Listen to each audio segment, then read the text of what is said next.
First അറ്റംപ്റ്റിൽ തന്നെ crack ചെയ്യാൻ പറ്റുമെന്ന് ഞാൻ ഒരിക്കലും വിചാരിച്ചില്ല. പക്ഷെ എനിക്ക് ഫസ്റ്റ് അറ്റംപ്റ്റിൽ തന്നെ ക്ലിയർ ചെയ്യാൻ പറ്റി. അത്യാവശ്യം നല്ല സ്കോർ കിട്ടി. ഓവറോൾ 7.5 കിട്ടി. അപ്പം എൻ്റെ പേര് നികിത ഷാജി. ഞാൻ IELTS-ന്റെ 30-day കോഴ്സാണ് ഇവിടെ ചെയ്തത്. അപ്പം ഞാൻ ആദ്യം എലിസബത്തിനെ കുറിച്ച് അറിയുന്ന എൻ്റെ ഫ്രണ്ട്സൊക്കെ പറയേണ്ടതാണ്. ഫസ്റ്റ്ലി തന്നെ IELTS എന്ന് പറയുമ്പം ഭയങ്കര ഡിഫിക്കൽട്ട് ആയിട്ടുള്ളൊരു സ്റ്റെപ്പായിട്ടായിരുന്നു എൻ്റെ മനസ്സിലുണ്ടായിരുന്നത്. അപ്പം ഫസ്റ്റ് അറ്റംപ്റ്റിൽ തന്നെ ക്രാക്ക് ചെയ്യാൻ പറ്റുമെന്ന് ഞാൻ ഒരിക്കലും വിചാരിച്ചില്ല. പക്ഷെ എനിക്ക് ഫസ്റ്റ് അറ്റംപ്റ്റിൽ തന്നെ ക്ലിയർ ചെയ്യാൻ പറ്റി. അത്യാവശ്യം നല്ല സ്കോർ കിട്ടി. ഓവറോൾ 7.5 കിട്ടി. അപ്പം ഞാനതൊരിക്കലും എക്സ്പെക്റ്റ് ചെയ്തൊരു സംഭവമല്ല.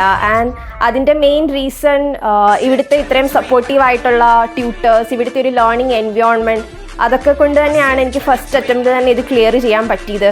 കാരണം ഭയങ്കര ഒരു ബേർഡൻ ആയിട്ട് അങ്ങനെയൊന്നും വിചാരിച്ചല്ല ഇവിടെ പഠിച്ചത്. ഭയങ്കര എൻജോയ് ചെയ്ത് തന്നെയാണ് ഇവിടെ പഠിച്ചത്.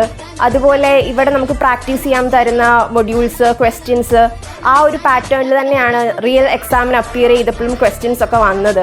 അപ്പം അത് ഭയങ്കര ഹെൽപ്ഫുൾ ആയിരുന്നു. അതുപോലെ ഇവിടുത്തെ ടീച്ചേഴ്സ് ആണെങ്കിലും ഭയങ്കര സപ്പോർട്ടീവായിട്ട് നമ്മുടെ മിസ്റ്റേക്സ് എന്താണെന്ന് നമ്മളോട് പറഞ്ഞ് അതിൽ വർക്ക് ചെയ്യാൻ നമ്മളെ ഇൻസ്പയർ ചെയ്ത് അങ്ങനെയാണ് ഇവിടുത്തെ ഒരു ലേണിംഗ് പ്രോസസ്സ് പോകുന്നത്. അപ്പം ഇതുകൊണ്ടൊക്കെയാണ് എനിക്ക് ഇത്രയും ഈസി ആയിട്ട് ഇത് ക്ലിയർ ചെയ്യാൻ പറ്റിയത്. അപ്പം ഞാൻ ഒരുപാട് താങ്ക്ഫുൾ ആണ്. Thank you Elizabeth.